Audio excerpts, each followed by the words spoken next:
Hello students, আজি আমি আলোচনা কৰিম এইচএছ ফাইনেল 2026 ৰ কাৰণে সোশিয়োলজিৰ পৰীক্ষাত আহিবলগীয়া মোস্ট ইম্পৰ্টেন্ট বা কমন এক নম্বৰীয়া প্ৰশ্ন উত্তৰসমূহ। আজিৰ এই ভিডিঅ'ত আমি এক নম্বৰীয়া যিমানবোৰ প্ৰশ্ন উত্তৰ বা আলোচনা কৰিম সকলোবোৰ কিন্তু ইংলিছ এণ্ড এছামিজ দুইটা মিডিয়ামৰ কাৰণে আলোচনা কৰিম আৰু অতি সহজতে বুজাবলৈ চেষ্টা কৰিম। ইয়াৰ পিছত আমাৰ পাৰ্ট 2 ভিডিঅ' আহিব আৰু সেই পাৰ্ট 2 ভিডিঅ' তোমালোকে আপডেট পাই থাকিবৰ কাৰণে যদি প্ৰথমবাৰ চেনেললৈ ভিজিট কৰিছা তেতিয়াহ'লে চেনেলটো সাবস্ক্ৰাইব কৰি বেল আইকনটো প্ৰেছ কৰি অল কৰি ৰাখিবা। Number 1 to soa, which city is known as financial capital of India? কোনখন চহৰক ভাৰতৰ বাণিজ্যিক ৰাজধানী বুলি জনা যায়? একেবাৰে সহজ আৰু বহু বছৰ এই কোৱেশ্চনটো ৰিপিট হৈ থাকে। ইয়াৰ উত্তৰটো হৈছে কি মুম্বাই হয়। Mumbai is known as the financial capital of India. মুম্বাইক ভাৰতৰ বাণিজ্যিক ৰাজধানী বুলি জনা যায়। অ'কে, তোমালোকৰ মনত থাকিব। নেক্সট কুৱেশ্যন আগবাঢ়ো। কুৱেশ্যন নম্বৰ 2 to চোৱা, who was the leader of social movement in Jharkhand? ঝাৰখণ্ডৰ সামাজিক নেতা কোন আছিল? অতিকৈ গুৰুত্বপূৰ্ণ প্ৰশ্ন, বহু বছৰ এই প্ৰশ্নটো কিন্তু ৰিপিট হৈ থাকে, হয়নে? তো ইয়াৰ উত্তৰটো চোৱা, the leader of the social movement in Jharkhand was Birsa Munda. মনত ৰাখিবা কোন আছিল? বিৰছা মুণ্ডা। ঝাৰখণ্ডৰ সামাজিক আন্দোলনৰ নেতা আছিল বিৰছা মুণ্ডা। নেক্সট কুৱেশ্যন আগবাঢ়ো। কুৱেশ্যন নম্বৰ 3 to চোৱা, what is the full form of AIWC? AIWCৰ সম্পূৰ্ণ নাম কি? ইয়াৰ উত্তৰটো হৈছে A for all, I for India, W for Women's and C for Conference, All India Women Conference হয়। মনত থাকিব AIWCৰ সম্পূৰ্ণ ৰূপটো ফুল ফৰ্মটো হৈছে All India Women's Conference। Next question number 4 to চোৱা, name the major religious existing in India. ভাৰতত প্ৰচলিত প্ৰধান ধৰ্মবোৰৰ নাম লিখা। অতিকৈ গুৰুত্বপূৰ্ণ প্ৰশ্ন, এই প্ৰশ্নটো বহু বছৰ ৰিপিট হৈ থাকে। তো এক্সিষ্টিং যিমানবোৰ ৰিলিজিয়নছ আছে সেইবোৰ হৈছে হিন্দুইজম, ইছলাম, খ্ৰীষ্টিয়ানিটি, শিখিজম, বুদ্ধিজম আৰু জৈনিজম। কি হিন্দু ধৰ্ম, ইছলাম, খ্ৰীষ্ট ধৰ্ম, শিখ ধৰ্ম, বৌদ্ধ ধৰ্ম আৰু জৈন ধৰ্ম। মনত থাকিব তোমালোকৰ।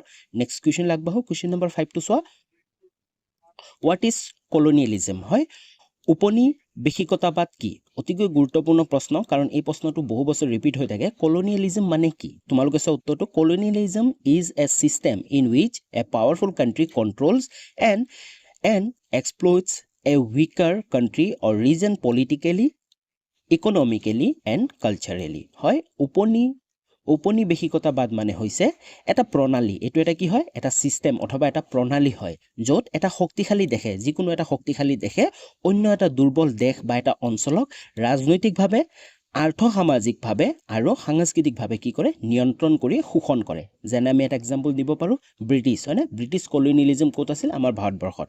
ব্ৰিটিছসকলে কি কৰিছিল?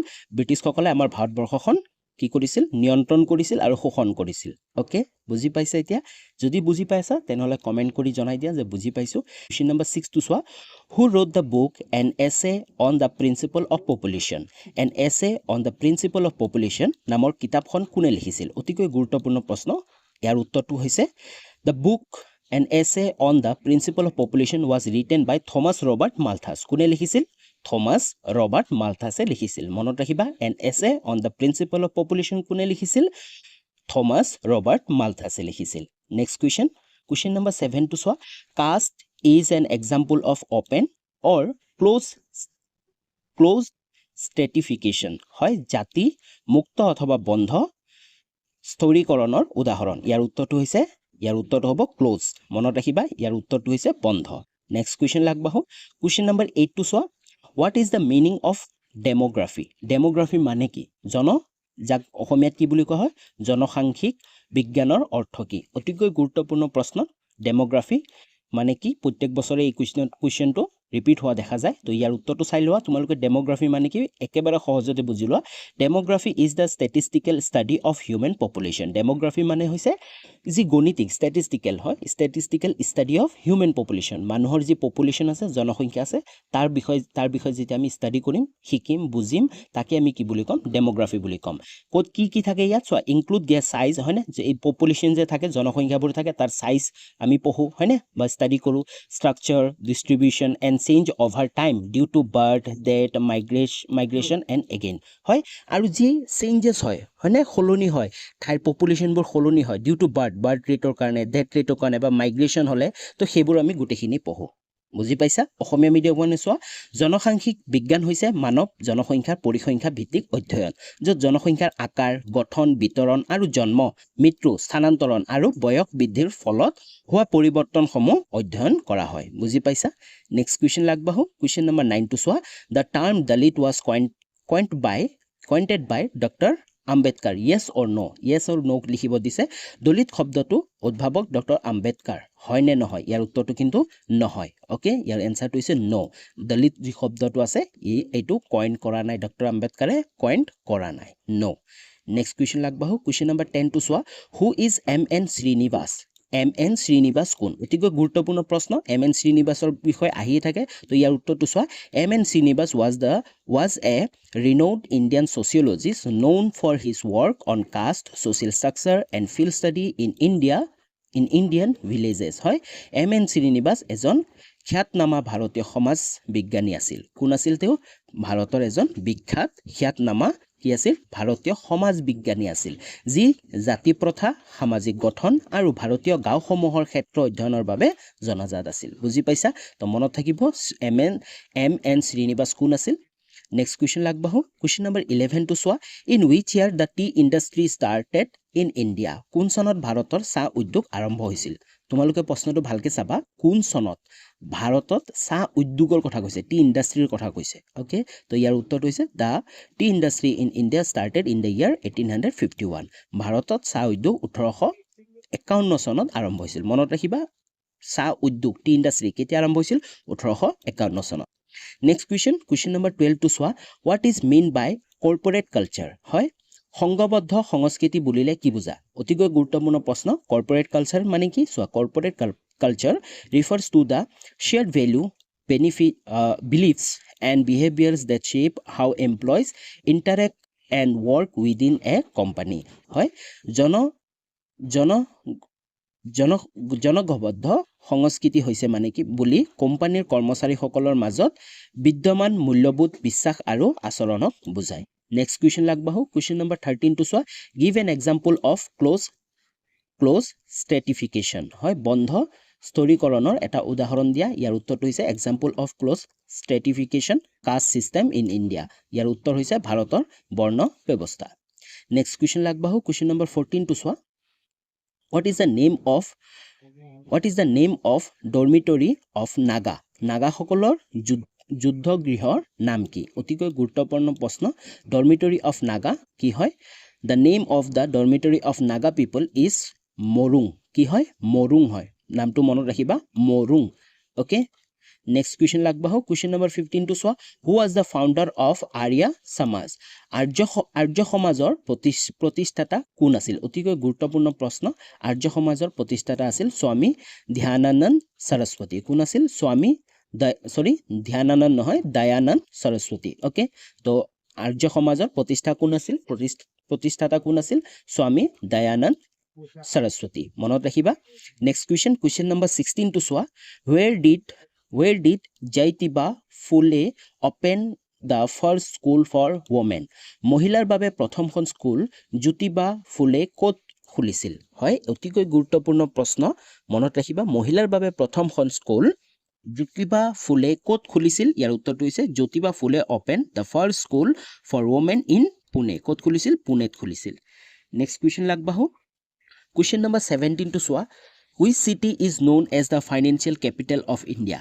এই প্ৰশ্নটো ভাৰতৰ বাণিজ্যিক ৰাজধানী বুলি কোনখন চহৰক কোৱা হয় প্ৰশ্নটো অলৰেডি আমি আলোচনা কৰিলোঁ কিন্তু বহু বছৰ ৰিপিট হৈ থাকে তো তাৰ কাৰণে মই আৰু এবাৰ দি দিলোঁ তো ইয়াৰ উত্তৰটো তোমালোকে কমেণ্ট কৰি জনোৱা তোমালোকে সকলোৱে 17 লিখি কেনে ইয়াৰ কাৰেক্ট যোনটো উত্তৰ হ'ব এনসাৰ হ'ব এই এনসাৰটো তোমালোকে কমেণ্ট কৰি জনোৱা নেক্সট কুৱেশ্যন লাগবাহো কুৱেশ্যন নম্বৰ 18 টো চোৱা what is mean by infant mortality rate শিশু মৃত্যুৰ হাৰ মানে কি বুজা ইয়াৰ উত্তৰটো চোৱা infant mortality rate refers to the number of death of infant under 1 year of age per 1000 live birth in a given year হয় শিশুৰ মৃত্যুৰ হাৰ হৈছে এটি নিৰ্দিষ্ট বছৰত জন্ম হোৱা প্ৰতি হাজাৰ জীৱিত শিশুৰ ভিতৰত 1 বছৰ বয়সৰ আগতে মৃত্যু হোৱাৰ শিশুৰ সংখ্যাৰ হাৰ ওকে নেক্সট কুৱেশ্যন নম্বৰ 19 টো চোৱা right the full form of AIDS হয় এইডছৰ সম্পূৰ্ণ নামটো কি অতিকৈ গুৰুত্বপূৰ্ণ প্ৰশ্ন এই প্ৰশ্নটো বহু বছৰ ৰিপিট হৈছে তো ইয়াৰ সম্পূৰ্ণ ৰূপটো অথবা ফুল ফৰ্মটো চাই লোৱা এইটো ফুল ফৰ্ম হৈছে AIDS ৰ একুৱাৰ্ড ইমিউন ডিফিচিয়েঞ্চি চিনড্ৰম হয় তোমালোকে অসমীয়াটো পঢ়ি ল'ব পাৰা তো ইয়াৰ উত্তৰটো তোমালোকে ইংলিছতে লিখি দিবা acquired immune deficiency syndrome next question লাগবাহো কুৱেশ্যন নম্বৰ 20 টো চোৱা who is the writer of the book marriage and family in India marriage and family in India নামৰ গ্ৰন্থখনৰ লিখক কোন এই প্ৰশ্নটো অতিকৈ গুৰুত্বপূৰ্ণ প্ৰশ্ন ইয়াৰ উত্তৰটো চোৱা the writer of the book marriage and family in India is KM Kapadia কোন হয় KM কাপাডিয়া মনত ৰাখিবা marriage and family in India বুকটো লিখক হৈছে KM কাপাডিয়া নেক্সট কুৱেশ্যন লাগবাহো কুৱেশ্যন নম্বৰ 21 টো চোৱা when was the National Commission for Minorities Act passed ৰাষ্ট্ৰীয় সংখ্যালঘু আয়োগ অধিনিয়ম কেতিয়া গৃহীত হৈছিল ইয়াৰ উত্তৰটো হৈছে the National Commission for Minorities Act was published in 1992 1992 চনত গৃহীত হৈছিল মনত ৰাখিবা কিমান চনত 1992 চনত গৃহীত হৈছিল নেক্সট কুৱেশ্যন নম্বৰ 22 টো চোৱা in which year India introduced National Family Planning Program কোন চনত ভাৰতবৰ্ষত ৰাষ্ট্ৰীয় পৰিয়াল পৰিকল্পনা আঁচনি বলবৎ কৰা হৈছিল অতিকৈ গুৰুত্বপূৰ্ণ প্ৰশ্ন আৰু এই প্ৰশ্নটো কেৱল এতিয়াৰ কাৰণে নহয় তোমালোকে পিছলৈও জানি থোৱা বহুতেই দৰকাৰ বহুত কিছুমান কম্পিটিটিভ এক্সামতো এই প্ৰশ্নটো আহি থকা দেখা যায় তো ইয়াৰ উত্তৰটো হৈছে India introduce the national family programme the national family planning programme in the year 1952 কিমান চনত ভাৰতবৰ্ষত ৰাষ্ট্ৰীয় পৰিয়াল পৰিকল্পনা আঁচনি 1952 চনত বলবৎ কৰা হৈছিল মনত ৰাখিবা কিমান চনত 1952 চনত নেশ্যনেল ফেমিলি প্লেনিং প্ৰগ্ৰাম অথবা ৰাষ্ট্ৰীয় পৰিয়াল পৰিকল্পনা আঁচনি বলবৎ কৰা হৈছিল নেক্সট কুৱেশ্যন লাগবাহো কুৱেশ্যন নম্বৰ 23 টো চোৱা who was the leader of Chipko movement অতিকৈ গুৰুত্বপূৰ্ণ প্ৰশ্ন চিপকো আন্দোলনৰ নেতা কোন আছিল আৰু তোমালোকে বেছিভাগে হয়তো উত্তৰটো জানা তো ইয়াৰ উত্তৰটো হৈছে the leader of the Chipko movement was Sunderlal Bahuguna কোন আছিল সুন্দৰলাল বহুগুণা আছিল নেক্সট কুৱেশ্যন নম্বৰ 24 টো চোৱা name the first newspaper published in India ভাৰতত প্ৰকাশ হোৱা প্ৰথম বাতৰি কাকতখনৰ নাম লিখা এই প্ৰশ্নটো অতিকৈ গুৰুত্বপূৰ্ণ প্ৰশ্ন বহু বছৰ ৰিপিট হৈ থাকে আৰু পিছলৈও তোমালোকৰ এই প্ৰশ্নটো জানি থোৱা দৰকাৰ তো ইয়াৰ উত্তৰটো হৈছে the first newspaper published in India was Hicky's Bengal gazette হয় তোমালোকে বেছিভাগে হয়তো বেংগল গেজেট বুলি শুনিছা তো ইয়াৰ উত্তৰটো হৈছে হিকিজ বেংগল গেজেট ভাৰতত প্ৰকাশ হোৱা প্ৰথম বাতৰি কাকতখন আছিল Hicky's Bengal gazette next question number 25 টো চোৱা who was the leader of social movement in ঝাৰখণ্ডৰ সামাজিক আন্দোলনৰ নেতা কোন আছিল এই প্ৰশ্নটো বহু বছৰ ৰিপিট হৈ থাকে আৰু অলৰেডি আমি এবাৰ আলোচনা কৰিলোৱে হয় কিন্তু তোমালোকে যিসকলে জানা উত্তৰটো 25 লিখি কেনে তোমালোকে কমেণ্ট কৰা অলৰেডি আমি আলোচনা কৰিলো কিন্তু হলেও তোমালোকৰ কিমানখিনি মনত ৰল তাৰ কাৰণে তোমালোকে নিজক পৰীক্ষা কৰা 25 লিখি কেনে তোমালোকে নোচোৱাকে উত্তৰটো যদি মনত আছে তেতিয়াহলে তোমালোকে কমেণ্ট কৰি জনোৱা নেক্সট কুৱেশ্যন লাগবাহো কুৱেশ্যন নম্বৰ 26 টো চোৱা who form the all India schedule caste federation সৰ্বভাৰতীয় অনুসূচিত জাতি পৰিষদ কোনে গঠন কৰিছিল এই প্ৰশ্নটো অতিকৈ গুৰুত্বপূৰ্ণ প্ৰশ্ন আৰু পিছলৈও জানি থোৱা অতিকৈ দৰকাৰ ইয়াৰ উত্তৰটো হৈছে doctor B.R. Ambedkar from the all India schedule caste federation in 1942 কিমান চনত 1942 চনত মনত ৰাখিবা ডক্টৰ B.R. আম্বেদকাৰে সৰ্বভাৰতীয় অনুসূচিত জাতি পৰিষদ কিমান চনত 1942 চনত গঠন কৰিছিল প্ৰশ্নটোত দুটা উত্তৰ আছে কোনে কৰিছিল ডক্টৰ B.R. আম্বেদকাৰে কৰিছিল all India schedule caste federation অথবা সৰ্বভাৰতীয় অনুসূচিত জাতি পৰিষদ ডক্টৰ B.R. আম্বেদকাৰে ফৰ্ম কৰিছিল আৰু কেতিয়া কৰিছিল 1942 চনত নেক্সট কুৱেশ্যন লাগবাহো কুৱেশ্যন নম্বৰ 27 টো চোৱা who put forward the occupational theory of caste জাতিৰ বিত্যাত্মক সিদ্ধান্তটো কোনে আগবঢ়াইছিল অতিকৈ গুৰুত্বপূৰ্ণ প্ৰশ্ন ইয়াৰ উত্তৰটো চোৱা the occupational theory of caste was put forward by Nesfield কোনে আগবঢ়াইছিল নেষ্টফিল্ডে আগবঢ়াইছিল নেক্সট কুৱেশ্যন লাগবাহো কুৱেশ্যন নম্বৰ 28 টো চোৱা what do you mean by dependency ratio' নিৰ্ভৰশীলতাৰ অনুপাত বুলিলে কি বুজা অতিকৈ গুৰুত্বপূৰ্ণ প্ৰশ্ন ডিপেণ্ডেঞ্চি ৰেচিঅ' মানে কি চোৱা dependency ratio' refers to the ratio' of the dependent population child and elderly হয় কাৰ child and elderly to the working age population in a society মানে কি কৈছে নিৰ্ভৰশীলতা অনুপাত বুলিলে সেই অনুপাতক বুজায় য'ত নিৰ্ভৰশীল জনসংখ্যা শিশু আৰু বয়সস্থ লোক কৰ্মক্ষম জনসংখ্যাৰ সৈতে তুলনা কৰা হয় তাকে কি বুলি কোৱা হয় ডিপেন্ডেন্সি ৰেশিও বুলি কোৱা হয় নেক্সট কোৱেশ্চন লাগবাহু কোৱেশ্চন নম্বৰ 29 টু চোৱা write the full form of AIDS এইডছৰ সম্পূৰ্ণ ৰূপটো লিখা অলপ আগতে আমি এই প্ৰশ্নটো আলোচনা কৰি আহিলো কিন্তু এই প্ৰশ্নটো বহু বছৰ ৰিপিট হয় তো তাৰ কাৰণে আৰু এবাৰ দিছো যাতে তোমালোকে ফুল ফৰ্মটো সকলোৱে কমেন্ট কৰি 29 লিখি তাৰ উত্তৰটো তোমালোকে কমেন্ট কৰি কমেন্টত জনোৱা নেক্সট কোৱেশ্চন লাগবাহু কোৱেশ্চন নম্বৰ 31 টু চোৱা what is the meaning of Lige's fire Lige's fire অৰ্থ কি অতিকৈ গুৰুত্বপূৰ্ণ প্ৰশ্ন উত্তৰটো চোৱা Lige's fire means let it be or leave it alone referring to an economic policy of minimal government interference in businesses and markets Lige's fire অৰ্থ হৈছে এৰি দিয়া ইয়াৰ অৰ্থ হৈছে এৰি দিয়া বা নিজে চলিবলৈ দিয়া যাৰ অৰ্থ চৰকাৰে ব্যৱসায় আৰু বজাৰত অতি কম হস্তক্ষেপ কৰে নেক্সট কোৱেশ্চন লাগবাহু কোৱেশ্চন নম্বৰ 32 টু চোৱা who first coined the concept of status symbol প্ৰস্তিতি চিহ্ন অবধাৰণা প্ৰথমে কোনে আগবঢ়াইছিল ইয়াৰ উত্তৰটো চোৱা the concept of status symbol was first coined by Thorstein Veblen কোনে আগবঢ়াইছিল Thorstein Veblen নামটো চাই লবা তোমালোকে ইয়াৰ উত্তৰটো হৈছে Thorstein Veblen নেক্সট কোৱেশ্চন লাগবাহু কোৱেশ্চন নম্বৰ 33 টু চোৱা write the sociological meaning of minority group হয় sociological meaning minority groupৰ sociological meaning লিখিব দিছে উত্তৰটো প্ৰশ্নটো চোৱা অসমীয়া মিডিয়ামৰ কাৰণে সমাজতাত্ত্বিক দৃষ্টিভংগীৰে সংখ্যালঘু সমূহৰ অৰ্থ লিখা তো সমাজতাত্ত্বিক দৃষ্টিভংগীৰে সংখ্যালঘু মানে কি সংখ্যালঘু মানে কি তাৰ কথা লিখিব দিছে উত্তৰটো চোৱা in sociology a minority group refers to a social group that is disadvantageous or hold less power compared to the dominant group in a society often facing discrimination or marginalization তো ইয়াৰ উত্তৰটো হৈছে কি সমাজতাত্ত্বিক দৃষ্টিভংগীৰে সংখ্যালঘু গোষ্ঠী সেই সকল সামাজিক গোষ্ঠী এটো নালাগে তোমালোকৰ যি সংখ্যাগতভাৱে সৰু নহয় যদিও সমাজত সমতাৰ অভাৱ আৰু প্ৰভাৱহীনতাৰ বাবে বঞ্চিত বা পিছপৰা অৱস্থাত থাকে বুজি পাইছা নেক্সট কোৱেশ্চন লাগবাহু কোৱেশ্চন নম্বৰ 34 টু চোৱা who first coined the concept of Sanskritization তো সংস্কৃতিকৰণৰ ধাৰণাটো প্ৰথমে কোনে আগবঢ়াইছিল ইয়াৰ উত্তৰটো হৈছে MN শ্ৰীনিবাস মনত ৰাখিবা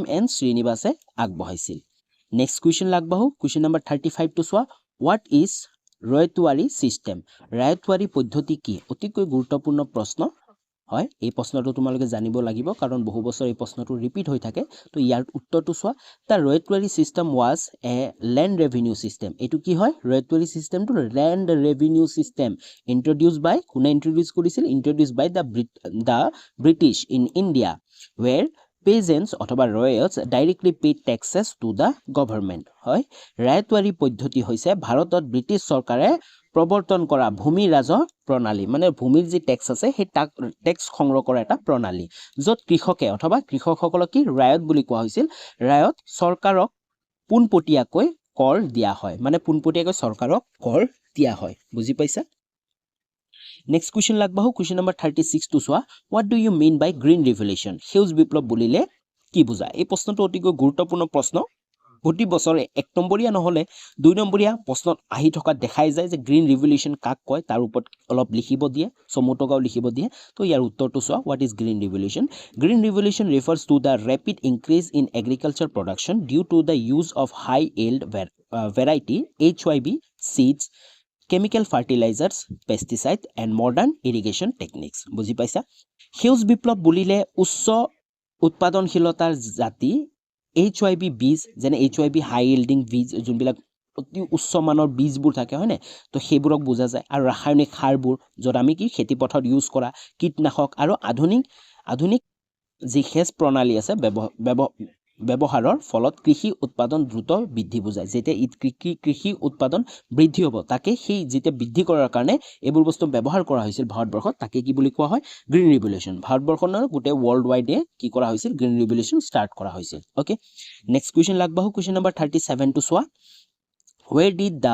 where did the Tevaga movement held in Tevaga আন্দোলন ক'ত হৈছিল ইয়াৰ উত্তৰটো চোৱা the Tevaga movement was held in Bengal ক'ত হৈছিল Tevaga আন্দোলন বেংগলত হৈছিল নেক্সট কুৱেশ্যন ওকে তো আজিলৈ ইমানখিনি আছিল আৰু 1 মাৰ্কৰ কুৱেশ্যন আনসাৰ ৰৈ আছে সেই কিটা কিন্তু পাৰ্ট 2 ভিডিঅ'ত আহিব ওকে এটা ভিডিঅ' বহুতখিনি লং হৈ যায় তো অহা কালিলৈ পাৰ্ট 2 ভিডিঅ'টো আহিব পাৰ্ট 2 ভিডিঅ'টো যেতিয়া মই আপলোড দিম তাৰ ভিডিঅ'ৰ ডেসক্ৰিপচন এই ভিডিঅ'টোৰ ডেসক্ৰিপচনতে পাৰ্ট 2 ভিডিঅ'ৰ লিংক থাকিব তো তোমালোকে ডেসক্ৰিপচনত যোৱা ডেসক্ৰিপচনত গলে তোমালোকে পাৰ্ট 2 ভিডিঅ'ৰ লিংক পাবা তোমালোকে পাৰ্ট 2 ভিডিঅ'টো চাই লবা ওকে তো আজিলৈ ইমানখিনি আছিল যদি তোমালোকে ভিডিঅ'টো ভাল পালা তেনেহলে ভিডিঅ'টো লাইক কৰা তোমালোকৰ বন্ধু বান্ধৱী সকললৈ শেয়াৰ কৰা আৰু চেনেলটো সাবস্ক্ৰাইব কৰি বেল আইকনটো প্ৰেছ কৰি লোৱা কাৰণ সোশিয়োলজিৰ কাৰণে আৰু যিমান মাৰ্কৰ কুৱেশ্যন আনসাৰবোৰ আছে সকলোবোৰ ইম্পৰ্টেন্ট কুৱেশ্যন আনসাৰবোৰ কমন কুৱেশ্যন আনসাৰবোৰ এই চেনেলটোত পাই থাকিবা আৰু পিছলৈও তোমালোকে পাই থাকিবা তো আজিলৈ ইমানখিনি আছিল পুনৰ লগ পাম নতুন এটা ভিডিঅ' লৈ তেতিয়ালৈ বাই বাই